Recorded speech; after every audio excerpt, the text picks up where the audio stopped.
Türkiye oyun değiştirici bir silah geliştirdi.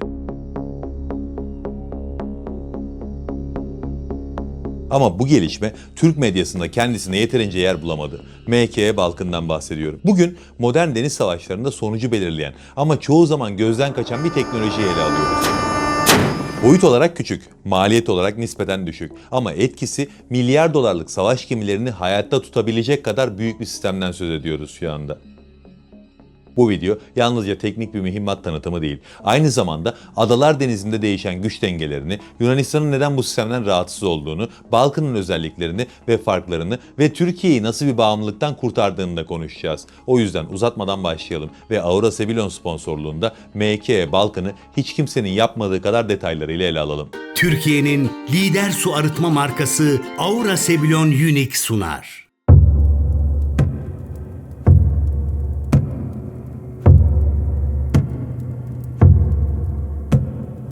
Bir savaş gemisinde görev yaptığınızı düşünün. Açık denizde seyir halindesiniz ve geminize doğru ufuk hattının ötesinden bir gemi savar füze ateşleniyor. Bu füze harpun olabilir, egzoket olabilir ya da benzeri bir sistem. Hepsi caydırıcı çünkü deniz yüzeyine çok yakın uçuyorlar, yüksek süratle ilerliyorlar ve tespit edildiklerinde tepki süresi saniyelerle sınırlı. Radar ekranında görülen her saniye gemideki onlarca hatta yüzlerce personelin hayatı anlamına gelebilir. O yüzden bu tehditlerin engellenmesi çok önemli. Bugüne kadar bu tehditlere karşı ağırlıklı olarak hard kill yöntemler kullanıldı. Yani gökdeniz, falanks gibi yakın hava savunma sistemleriyle füzenin fiziksel olarak vurulması hedeflendi. Ama bu yaklaşımın ciddi bir sınırlılığı var. Aynı anda birden fazla füzenin saldırdığı senaryolarda sadece namluya dayalı savunma sistemleri yeterli olmuyor. Satürasyon saldırılarında savunma sistemleri hedef sayısı karşısında yetersiz kalabiliyor. Bu noktada modern deniz doktrinleri soft kill yani yumuşak imha yöntemlerini zorunlu hale getiriyor. Soft kill yaklaşımı füzeyi doğrudan imha etmeyi değil, sensörlerini yanıltmayı, hedef algısını bozmayı ve gemiden uzaklaştırmayı amaçlıyor. MK Balkın tam olarak bu ihtiyacın sonucu olarak geliştirildi. Fiziksel bir imhadan ziyade tehdidin karar mekanizmasını hedef alıyor. Bu yönüyle de klasik savunma anlayışının ötesine geçen bir sistem.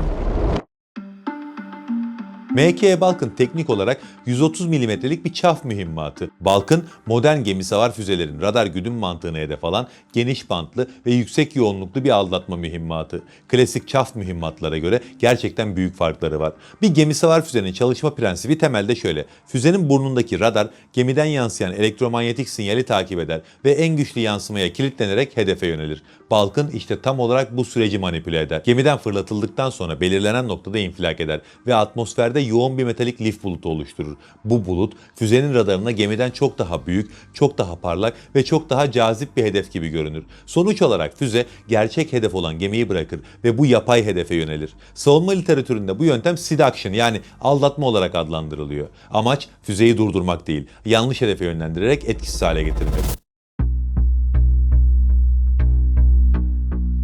Tabi Balkın sayesinde bu aldatmayı milli imkanlarla yapabiliyor olmak ayrıca kıymetli.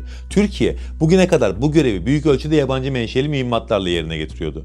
Amerikan yapımı MK214 ve MK216 gibi sistemler kağıt üzerinde etkili olsalar da siyasi kısıtlamalara, tedarik belirsizliklerine ve stok sorunlarına açıktı. Kriz veya savaş anında bu mühimmatlara erişim garanti değildi. MK Balkın'la birlikte bu tablo tamamen değişti. Türkiye, gemi savunmasının en kritik katmanlarından birinde dışa bağımlılığı ortadan kaldırmış oldu. Yani bu sadece teknik bir kazanım değil, aynı zamanda operasyonel süreklilik anlamına da geliyor. Peki şimdi gelelim esas kısma. Balkın sadece bu ihtiyacı milli imkanlarla karşılamamız anlamına mı geliyor? Hayır, çok daha fazlası var. Çünkü Balkın bize yeni yetenekler de kazandırdı. Gemi savunmasında asıl zorluk yeni nesil gemi savar füzelerle birlikte başladı. Eski tip füzeler radar karşı önlemlerine karşı nispeten daha hassastı. Ama günümüzde kullanılan füzeler yalnızca hedefi takip etmekle kalmıyor. Aynı zamanda aldatıldıklarını da anlamaya çalışıyorlar. Bu noktada devreye Doppler analizi giriyor. Modern füzeler hedefin hareketini ölçüyor. Basitçe söylemek gerekirse bu metal bulutu sabit duruyor. Ama gemi hareket ediyor diyebiliyorlar. Yani bunları ayırabiliyorlar. Eğer savunma sistemi sadece durağan bir yansıma üretirse füze bu aldatmacayı fark edip gerçek hedefe yönelmeye devam edebiliyor. MK Balkın'ın farkı da tam olarak burada ortaya çıkıyor. Balkın sadece pasif bir metal lif bulutu oluşturmuyor. Geniş bantta yani yaklaşık 2 ile 20 GHz arasındaki frekans aralığında etkili olacak şekilde tasarlanmış bir yapı sunuyor. Bu sayede düşman füzesi frekans değiştirerek hedef doğrulamaya çalışsa bile her bantta karşısında güçlü bir yansıma buluyor. ortaya çıkan bulut füzenin radar algılayıcılarını aşırı yüklemeye zorluyor. Otomatik kontrol sistemleri dengesizleşiyor ve füze sağlıklı bir hedef ayrımı yapamaz hale geliyor ve bulutu sürekli gemi gibi hareket eder şekilde görüyor. Sonuçta sistem en parlak ve en yoğun yansımaya yönelmek zorunda kalıyor. Bu da füzeyi gemiden uzaklaştırıyor. Yani Balkın sadece eski nesil tehditler için değil, güncel ve gelecekteki radar güdümlü füzeler dikkate alınarak geliştirilmiş bir sistem.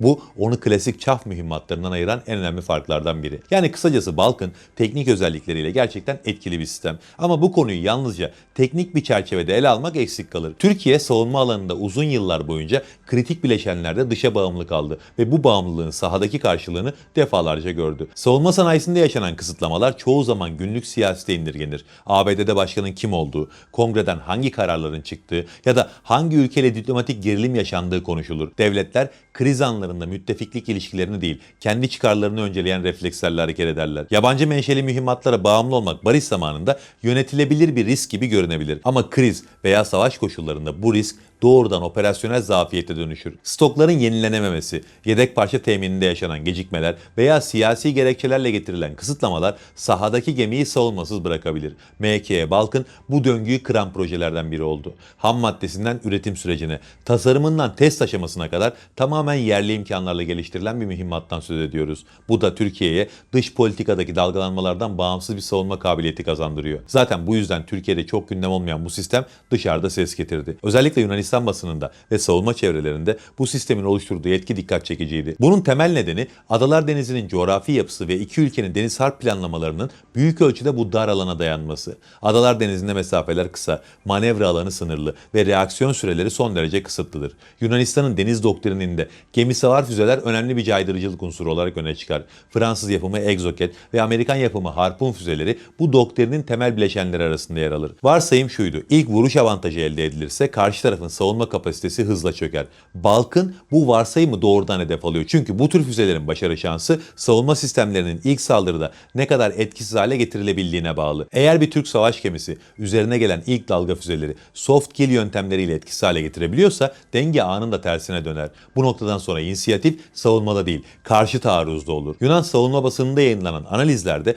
bu durum açıkça dile getirildi. Bazı yayınlarda Balkın'ın gemilere yönelik saldırıları ciddi ölçüde zorlaştırdığı ve Türk donanmasının hayatta kalma şansının belirgin biçimde arttığı anlatıldı. Bu değerlendirmeler sistemin yalnızca teknik değil, psikolojik bir etki de oluşturduğunu gösteriyor. Adalar Denizi'ndeki denge çoğu zaman ilk kim vuracak sorusu etrafında şekilleniyor.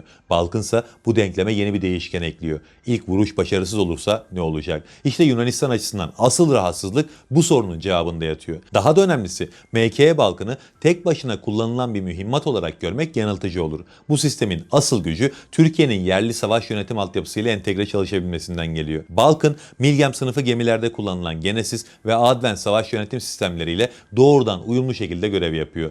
Bu entegrasyon sayesinde tehdit algılandığı anda süreç büyük ölçüde otomatik ilerliyor. Füze tespit edildiğinde sistem tehdidin türünü, geliş yönünü ve hızını analiz ediyor. Aynı anda çevresel veriler, özellikle rüzgar ve geminin mevcut seyri hesaba katılıyor. Ardından gemi en uygun kaçış manevrasına yönlendirilirken Balkın mühimmatı da doğru zaman ve doğru noktada ateşleniyor. Bu yaklaşım insan reaksiyon süresinin sınırlarını aşan bir hız sağlıyor. Yani kısaca özetlemek gerekirse MK Balkın'ı yalnızca yeni bir savunma mühimmatı olarak tanımlamak, ortaya koyduğu etkiyi eksik anlatmak olur. Bu sistem Türkiye'nin deniz harp anlayışında sessiz ama köklü bir kırılmayı temsil ediyor. Uzun yıllar boyunca Türk donanmasının en büyük zafiyetlerinden biri gelişmiş gemi savar füzelere karşı yüksek maliyetli ve sınırlı sayıdaki savunma çözümlerine bağımlı olmasıydı. Balkın bu bağımlılığı azaltan ve denklemi Türkiye lehine çeviren bir adım oldu. En kritik noktada şu: Balkın saldırıyı durdurmak için saldırıyla yarışmak zorunda değil. Yani pahalı füzeleri pahalı füzelerle vurma mantığını terk ettiriyor.